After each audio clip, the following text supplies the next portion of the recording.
Very nice.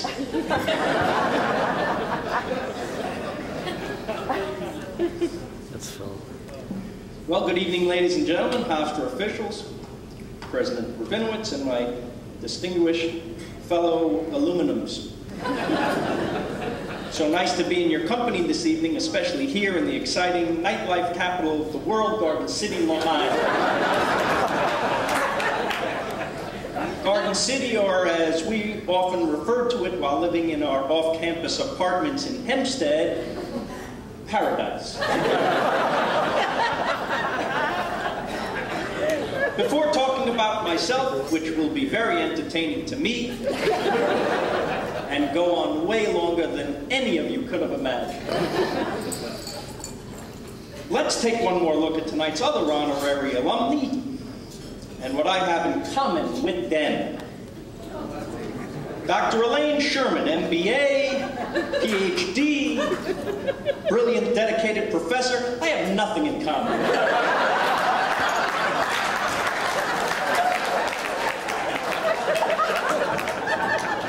Dr. Donna Mendez. Younger before turning to joke writing, I too dreamed of being certified by the American Board of Surgery as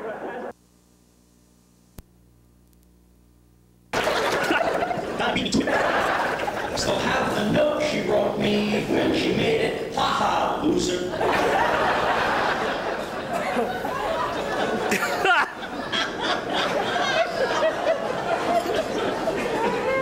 By the way, the Alumnus Award, very nice. But I was hoping if I came to Garden City, I'd maybe leave here as Doctor. Dr. Phil.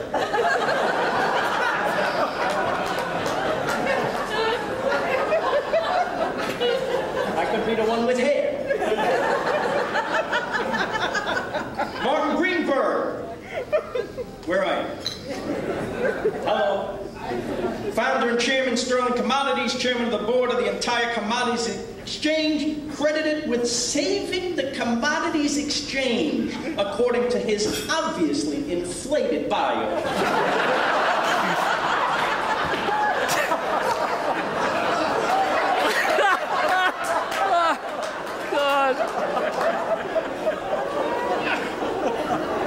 Couldn't let me have the spotlight for one night, huh, Mark? And now we come to the most pathetic attempt to upstage my big night.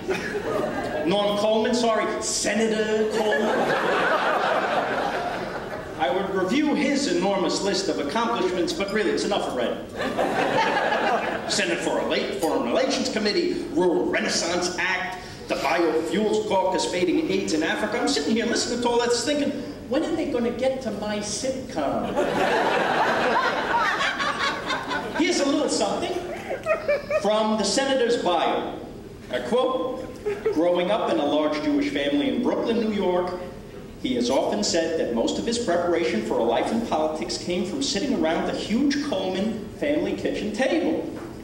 Full-throated debate on the issues of the day and mutual goodwill were always on the menu.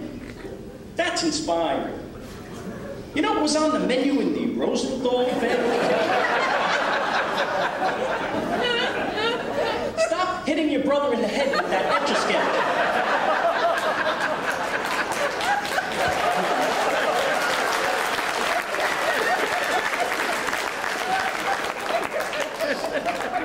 We were Jewish, though, just like the Colemans.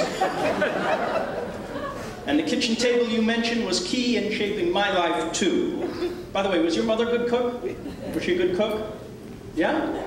So-so? Not so much my mother, no. Not exactly Julia Child. She was and still is bright, funny, supportive, but her kitchen specialties were dry, chewy meats of the you're not leaving the table until that's finished variety. I remember one Passover, this is true, she tried a new recipe she found in a book. Matzah lasagna. Yes, instead of sheets of pasta, sheets of matzah. The author of this cookbook was obviously anti-Semitic.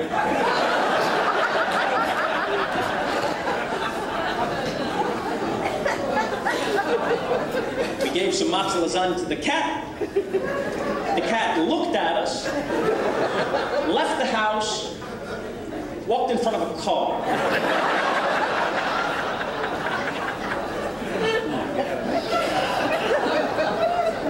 But I digress.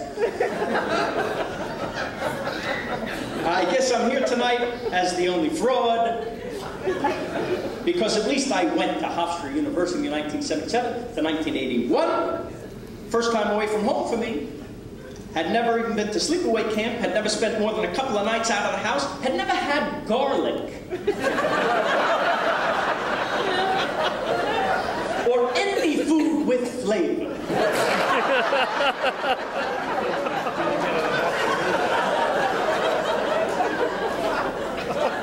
I was a theater major. And from the first day, the school did a very good job of telling all of us very bright-eyed and enthusiastic young actors, you're never going to make it. I think this was a mandate from the parents who were spending all their money on tuition. Make them change their majors. So they told us the staggering statistics, and the head of the drama department came in, and in his first address to us announced, this is true, theater is dead. I was stunned by this attitude. You can't tell me that. I lived for this. I was taking the bus alone at 15 from Rockland into Port Authority, Times Square. This was before Disney moved into Times Square. To wait online at the TKTS booth for half-price Broadway show tickets. I'd have lunch at the seedy 43rd Street Nathan's with the communal sauerkraut. I remember it well. Still better than home, by the way.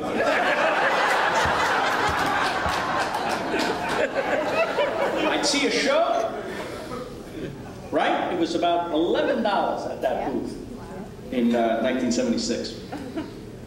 And I'd take a bus home. That was an hour and a half each way. I could tell you why Sondheim's Pacific Overture was a better show than A Chorus Line, and then you could tell me why I didn't have a girlfriend.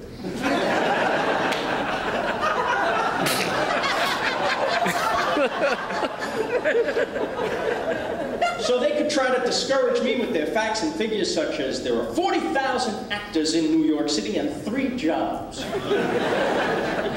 When you're a kid, hearing that doesn't mean anything to you. Every kid in that theater department thinks, I'll be one of the 3. The professors keep saying, as do the parents, you'll need something to fall back on. And we say, I won't need something to fall back on. And the school shrugs and says, okay. Why do they do that? You can't listen to kids. We're idiots. You gotta teach us a usable skill. Bartending, waitering for beginners, typing, prostitution. We graduated with BFA degrees, for Christ's sakes. None of us of any use to society whatsoever. Want to see my monologue? Get away from me is the usual and appropriate response. 4 years and thousands of dollars, we get a slight warning, have something to fall back on. But the girls. There were lots of girls who were living alone at Hofstra.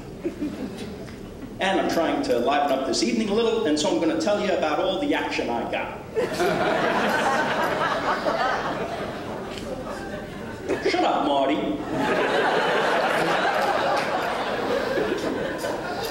You know what? This isn't the place to talk about college.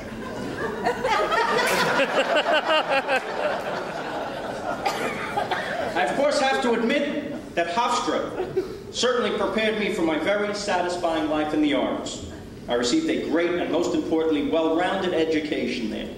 As much as I wanted to get off easy, the school wouldn't let me just learn acting. I learned play analysis, direction, set design, lighting, costuming, dance, speech, makeup. Had to read every great play ever written. This was especially annoying.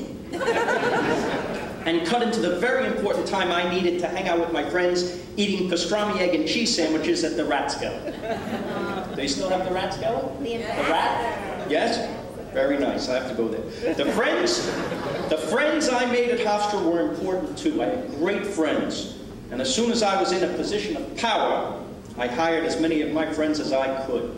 But I made sure my friends were qualified for their jobs, not like some people. Oh my God. Before I go, I just want to say that I never dreamed I'd have the life I have, my family, my work, and I owe a great deal to the education and life experiences I had at Hofstra. I even owe the fact that I have a wife to Hofstra. I used to tell my colleagues that everybody loves Raymond, usually just as we would all gather to read that week's script out loud for the first time. Exactly like we would do for the first reading of a play we do at Hofstra. I'd say to them and to anyone who actually gets to pursue their dreams, we're not the lucky people. We're the very, very lucky people. Thank you all so much.